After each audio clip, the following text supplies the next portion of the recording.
Thomas Jefferson. Thomas Jefferson, architect of liberty and enduring paradox. Thomas Jefferson, 1743 to 1826, stands as one of the most significant and enigmatic figures in American history. A true Renaissance man of the Enlightenment, his intellect and vision shaped the foundational principles of the United States. As the principal author of the Declaration of Independence, the third President of the United States, and the founder of the University of Virginia, his contributions are immeasurable. Yet, his life is a study in profound contradictions, most notably his eloquent advocacy for human liberty while being a lifelong slaveholder. To understand Jefferson is to grapple with the very ideals and hypocrisies upon which the United States was built. Personal information. Born April 13, 1743, at Shadwell Plantation in what is now Albemarle County, Virginia. Died July 4, 1826 at Monticello, Virginia, on the 50th anniversary of the signing of the Declaration of Independence. John Adams, his contemporary and rival, died on the same day. Parents: Peter Jefferson, a successful planter and surveyor of Welsh descent, and Jane Randolph, who came from one of Virginia's most prominent families. Education. He received a superb classical education, studying Latin, Greek, and French as a child. From 1760 to 1762, he attended the College of William and Mary in Williamsburg, and then studied law for 5 years under the tutelage of the esteemed George Wythe. He was admitted to the Virginia bar in 1767. The growth of a revolutionary mind. Jefferson's intellectual growth was voracious and lifelong. He was not merely a student but a synthesizer of ideas. Enlightenment influence. He was profoundly influenced by the leading thinkers of the Enlightenment, particularly John Locke on natural rights of life, liberty, and property, Montesquieu on the separation of powers, and Francis Bacon and Isaac Newton on empiricism and reason. He considered these three men the three greatest men that have ever lived. Early career. His legal career and his time in the Virginia House of Burgesses, 1769 to 1775, honed his skills in rhetoric, law, and governance. It was here that he began to articulate his revolutionary ideas, culminating in his 1774 pamphlet, A Summary View of the Rights of British America, which argued that the British Parliament had no authority to govern the colonies. Achievements in public service. Jefferson's public life was long and distinguished, marked by a series of pivotal roles. Principal author of the Declaration of Independence, 1776. As a delegate to the Second Continental Congress, the 33-year-old Jefferson was tasked with drafting the Declaration. His eloquent prose transformed a list of grievances into a universal statement of human rights, asserting that all men are created equal and possess inalienable rights to life, liberty, and the pursuit of happiness. Governor of Virginia, 1779 to 1781. His governorship during the Revolutionary War was fraught with difficulty, including a British invasion of Virginia that forced him to flee the capital.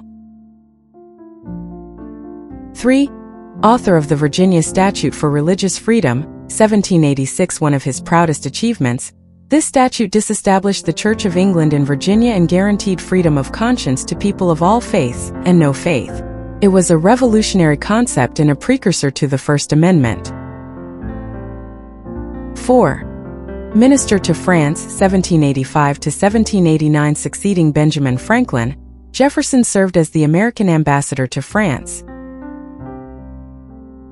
This period deepened his appreciation for European culture and his commitment to Republican ideals, as he witnessed the opening stages of the French Revolution.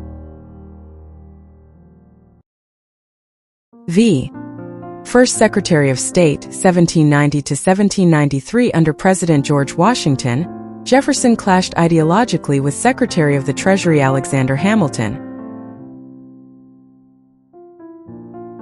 Jefferson advocated for a decentralized, agrarian republic with limited federal power, while Hamilton pushed for a strong central government, a national bank, and an industrial economy. This conflict led to the formation of the first political parties, Jefferson's Democratic Republicans and Hamilton's Federalists. 6th Second Vice President, 1797 to 1801, serving under his political rival John Adams, Jefferson used his position to oppose the Federalist-backed Alien and Sedition Acts, which he viewed as a grave violation of individual liberties. 7. Third President of the United States, 1801 to 1809. His presidency was marked by several key events. 1. The Louisiana Purchase, 1803. He doubled the size of the nation by purchasing 828,000 square miles of territory from France for $15 million. This act, while constitutionally questionable by his own strict standards, was a pragmatic move that secured vast resources and westward expansion. 2. The Lewis and Clark Expedition, 1804 to 1806. He commissioned this corps of discovery to explore the new territory, establish trade with Native American tribes, and find a water route to the Pacific Ocean. 3. The Embargo Act of 1807, an attempt to use economic pressure to avoid war with Britain and France. The embargo was a catastrophic failure that crippled the American economy. 7. Founder of the University of Virginia, 1819. In his retirement, Jefferson pursued his dream of creating a new kind of university. He designed the curriculum and the architecture of the academical village, which he envisioned as a secular institution dedicated to intellectual freedom and the pursuit of knowledge across a wide range of subjects. International influence. Jefferson's time in France was his most significant international experience. He was celebrated in Parisian intellectual circles and salons. 1. Role in France. He negotiated trade agreements, secured loans for the fledgling United States, and sent back to America the latest European innovations in science, agriculture, and architecture. 2. Influence of France. He witnessed the French Revolution firsthand, which reinforced his belief in the right of the people to overthrow a tyrannical government. However, the subsequent reign of terror also tempered his revolutionary zeal with a fear of mob rule. His worldview became a blend of American pragmatism and European intellectualism. Family and social life. Jefferson's personal life was marked by both deep affection and profound, troubling complexities.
Other interests and passions.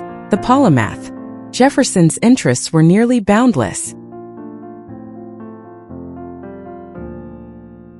1. Architecture. He was a brilliant self-taught architect, designing his home, Monticello, the Virginia state capital, and the University of Virginia in the neoclassical style he admired.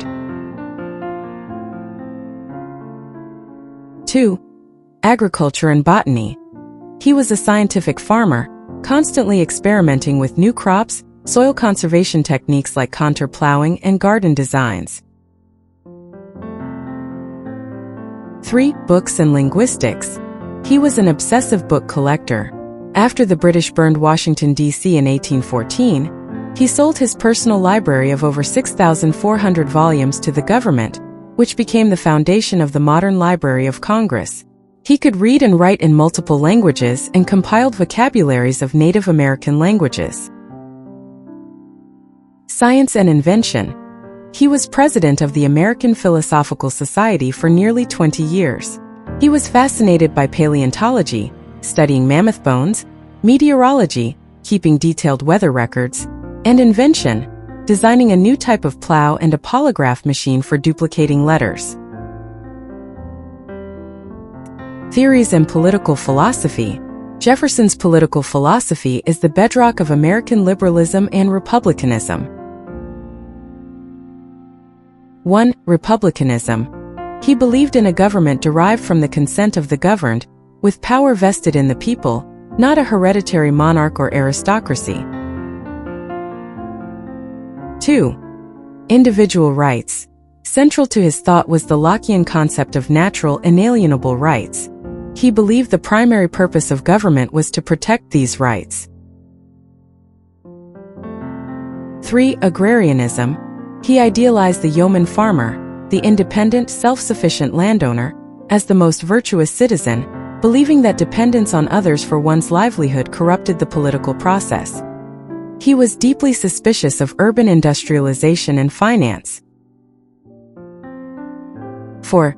Limited government and states' rights. He was a champion of a strictly construed constitution and believed that most power should reside with the states to prevent the federal government from becoming tyrannical. 5. Separation of church and state.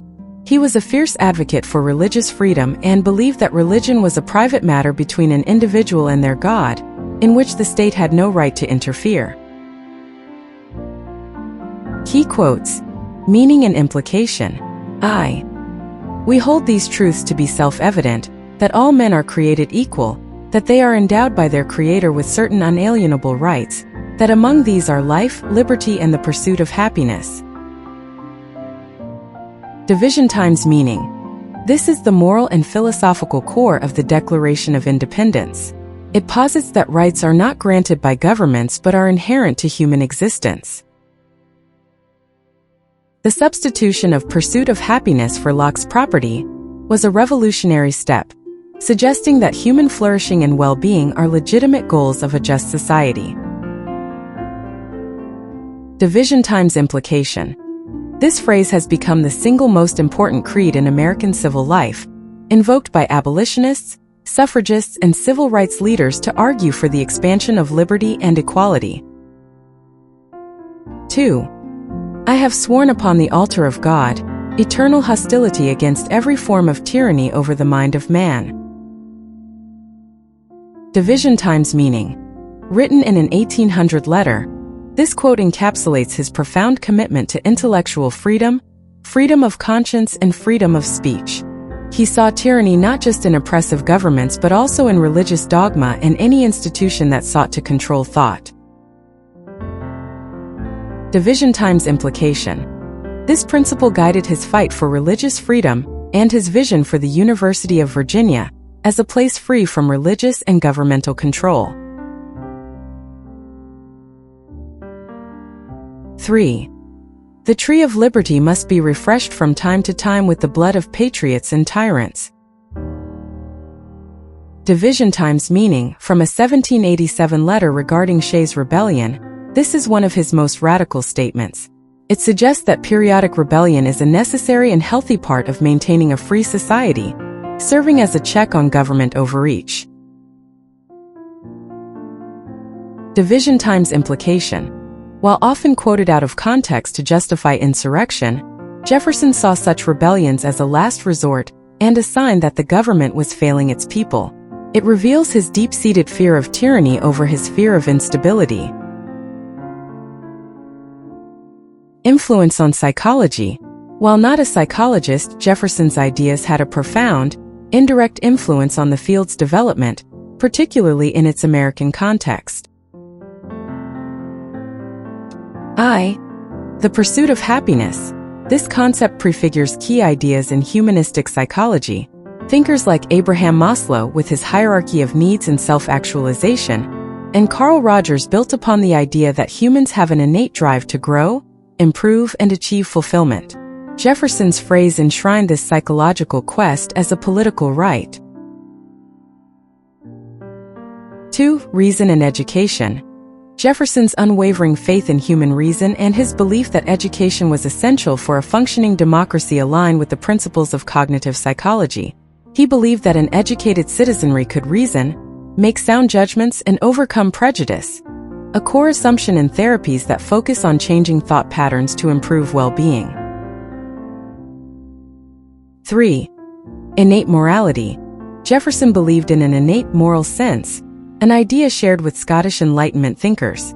This concept touches on themes later explored in moral psychology and evolutionary psychology, which investigate the origins of human morality and altruism.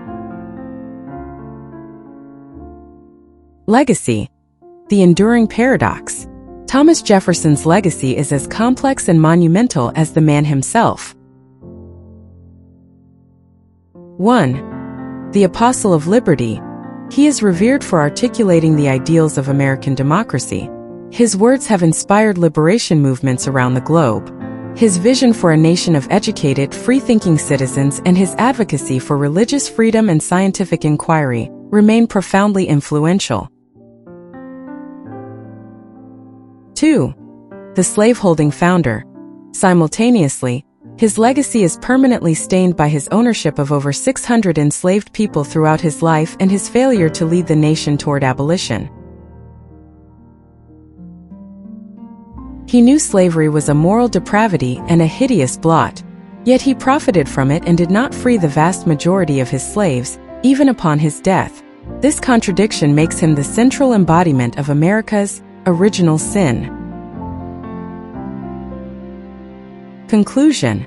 Thomas Jefferson was a man of towering intellect and soaring ideals who designed the architecture of American freedom. He gave the nation its creed, its physical expanse, and its enduring faith in the power of the common person. However, he could not disentangle himself from the institution of slavery, the great moral failure of his time and his life. To study Jefferson is not to seek a perfect hero but to confront a brilliant, flawed, and deeply human figure, whose life forces us to examine the persistent and often painful gap between America's aspirations and its realities. His legacy is not a simple monument to be admired, but a complex dialogue to be engaged with, for in his contradictions, we find the very contradictions of America itself. The end. Thank you for watching. Like, comment, and subscribe.